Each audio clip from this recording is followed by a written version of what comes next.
వేదాల గురించి సెలవివ్వండి. ధర్మం అనగా మానవత్వాన్ని రక్షించే గుణం. అందుకే మన హిందూ దేశాన్ని ధర్మక్షేత్రమని అంటారు. శక్తి అనేదానికి అనేక అర్థాలున్నట్టే ధర్మానికి కూడా అనేక అర్థాలున్నాయి. రాముని యొక్క ధర్మము రామత్వము, కృష్ణుని యొక్క ధర్మము కృష్ణత్వము. వేద సంపద అమూల్యమైనది. వేదాలు ధర్మాన్ని ఆచరించడానికి లోతైన జ్ఞానాన్ని ఇస్తాయి. ఉపనిషత్తులు అతి పురాతనమైనవి, మనకు నియమాలను తెలుపుతాయి. మహాపురాణాలైన రామాయణము, మహాభారతము మనకు జీవితాన్ని ప్రతిబింబిస్తాయి. అన్ని వేదముల సారాంశముగా మన భగవద్గీత భావించబడుతుంది.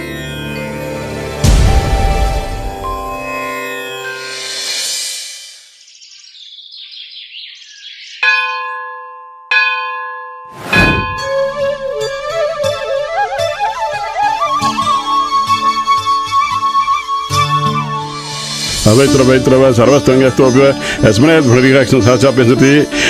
బిలమంగళమూర్తి గారు బాగున్నారా? బాగున్నాను.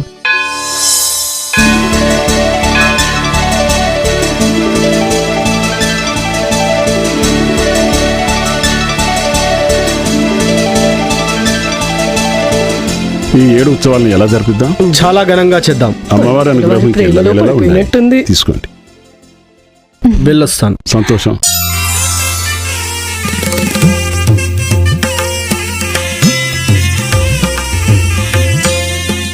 అమ్మాయి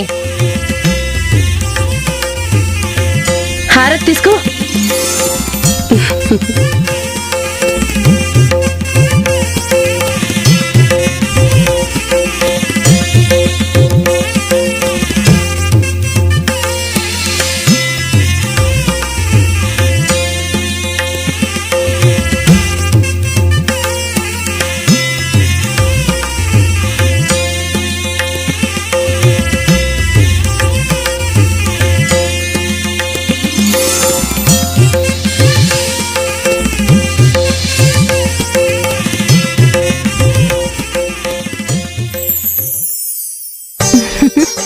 ఎంత అందంగా ఉన్నాను.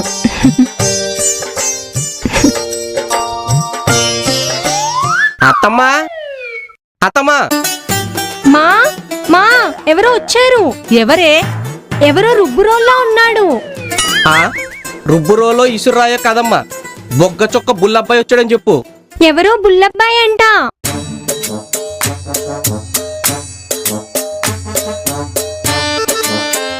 ఓహో మీరా? దయచేయండి బాబు, దయచేయండి దయచేయండి.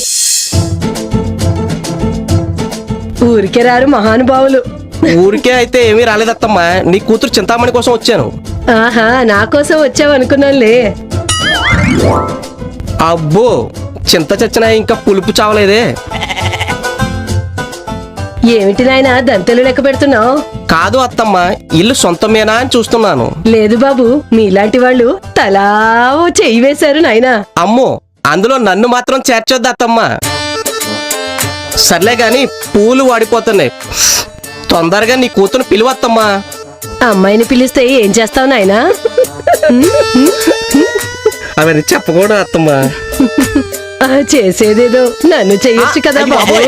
అత్తమ్మా, మీ అయ్యే ఏం చేయలేకపోయాడు, నువ్వేం చేస్తావులే. తొందరగా పిలువత్తమ్మా. అయితే చెయ్యి తడుపు నాయనా. చెయ్యి తడపాలా? ఎలా? ఓ థు థు థు థు. ఏమిటి నాయనా ఏం చేస్తున్నావు? కదా అత్తమ్మా, చెయ్యి తడపమన్నావు. తడపమంటే అలా కాదు నాయనా, ఇలా. ఓ అలానా? లచ్చమ్మ తల్లి గలగలా గలగల్లాడుతుంది. పిల్లగాడు సప్పతుడిసినట్టే. పీకు. ఏమి నాయనా ఇరకపోయిందా?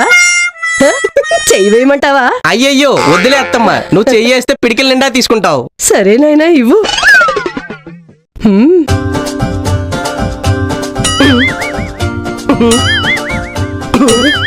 ఏమిటి నాయనా గీకుతున్నావు? అంటే ఒకదాని కూడా తగులుకుందేమో అని చూస్తున్నాను అత్తమ్మా. సర్లే ఇవ్వు. బాబు నాయనా నా చేతిలో పెట్టు. ఏం చేస్తాం, తప్పదు, అవసరం అలాంటిది. మరి బాబు ఇచ్చావా? ఇంకేంటి అత్తమ్మా, ఇచ్చాను కదా ఇందాక. ఎప్పుడు ఇచ్చావు నాయనా? నాకు ఇవ్వలేదు నాయనా.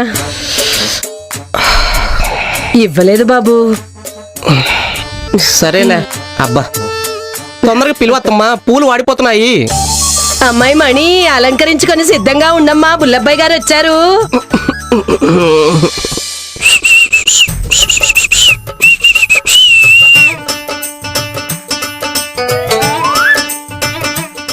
అమ్మాయిని తీసుకొని వస్తాను.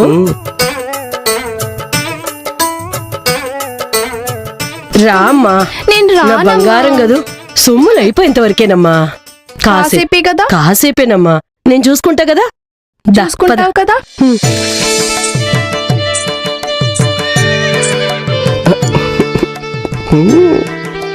కూర్చోండి.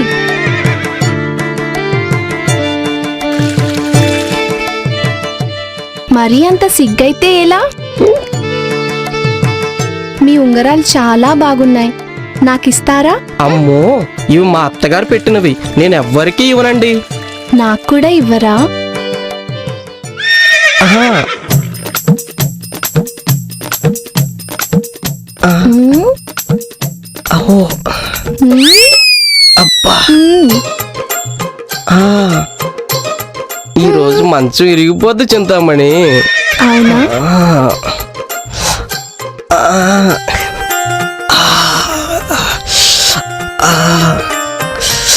ఆ? మీ అమ్మను ఇంకో మంచం సిద్ధం చేయమని చింతామణి. ఆ. ఆ. ఆ. అబ్బా. అబ్బా. ఆ. ఆ. ఏంటి చింతామణి చేతుల్లా లేవే? ఆ? ఆ? ఆ? ఆ? అత్తమ్మా, నువ్వేంటక్కడ? అప్పటి నుంచి ఇక్కడే ఉన్నాను బాబు. అంటే చింతామణి ఏది? నాయనా, మీ అయ్య వస్తున్నాడు, మీ అయ్యా. అమ్మో, మా అయ్య వస్తున్నాడా? నేనెట్లా పోవాలత్తమ్మా? పద, దొడ్డిదారిని పోదు గాని. అమ్మో. పద నాయనా, పద పద పద.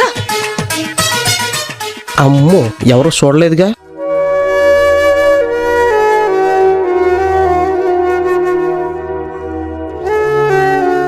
అమ్మో, భవానీ శంకరం, వీడేమన్నా అందరికీ చెప్తాడేమో. బుల్లబ్బాయి కూడా చింతామణి ఇంటికెళ్ళాడా?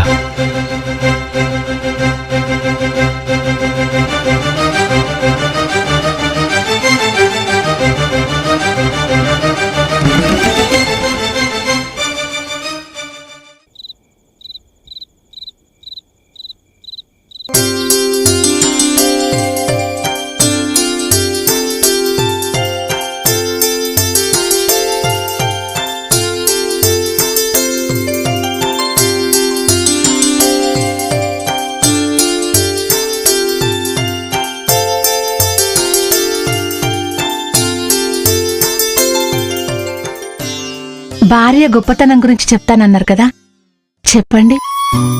సంసారం అనే నావ కష్టాల కడలిలో చిక్కుకున్నప్పుడు భార్య చుక్కానిలా ఒడ్డుకు చేరుస్తుంది. అదే భార్య గొప్పతనం. కానీ రాధా, ఈ కలికాలంలో ఎక్కువ శాతం భార్య ఇంట్లో కాలు పెట్టగానే వేరే కుంపటి అంటూ ఉన్న ఉమ్మడి కుటుంబాన్ని విడదీస్తుంది. భర్త ఎంత సంపాదించినా నువ్వేమి సంపాదించావని, ఇరుగు పొరుగు వారు ఎంతో సంపాదిస్తున్నారు, నువ్వేమి సంపాదించావని రాచి రంపాన పెడుతుంది. వీరికి చీరలు, నగలు, ధనం వాటిపై ఉన్న వ్యామోహం భర్తపై కాస్త కూడా ఉండదు. మరి మీ పురుషుల్లో కూడా? కూడా అంటే ఏమిటి? మా పురుషుల్లో కూడా అలాంటి వారు ఉన్నారనే కదా. లేకేమి రాదా, మహాలక్ష్మి లాంటి భార్య ఉన్నా మద్యం మత్తులో, పరాయి స్త్రీ వ్యామోహంలో కట్టుకున్న భార్యకు నరకం చూపించేవారు ఎందరో ఉన్నారు. ఈ విషయంలో మాత్రం నేను చాలా అదృష్టవంతురాల్ని. ఏమిటో శ్రీమతి గారు పొంగిపోతున్నారు? ఏముంది చెప్పండి, మీలాంటి పండితులు, సకల సద్గుణ సంపన్నులు ఏ భార్యకైనా భర్తగా దొరికితే మురిసిపోరా చెప్పండి. రాధా, తొందరపడు. ఈ కాలచక్ర గమనములో ఎవరు ఎలా మారుతారో ఎవరికీ తెలీదు. ఒక లక్షాధికారి భిక్షగాడు కావచ్చు, భిక్షగాడు లక్షాధికారి కావచ్చు, ఒక సంసారి వ్యభిచారి కావచ్చు, ఒక వ్యభిచారి సంసారి కావచ్చు. ఇదే కలికాల మహిమ. అది రాధా సంగతి. మిత్రమా బిల్వమంగళ, దామోదరం, కులాసాయనా? నా కులాసాకేం గాని అన్యోన్య దంపతులిద్దరూ ఏదో పురాణ ఘట్టాన్ని వల్లవేస్తున్నారు. ఏం లేదన్నయ్యా, పతివ్రత ఘట్టమే. అదేనమ్మా నాకు కావాల్సింది. మిత్రమా, నువ్వు పురుషుడవే కదా, నీకెందుకు?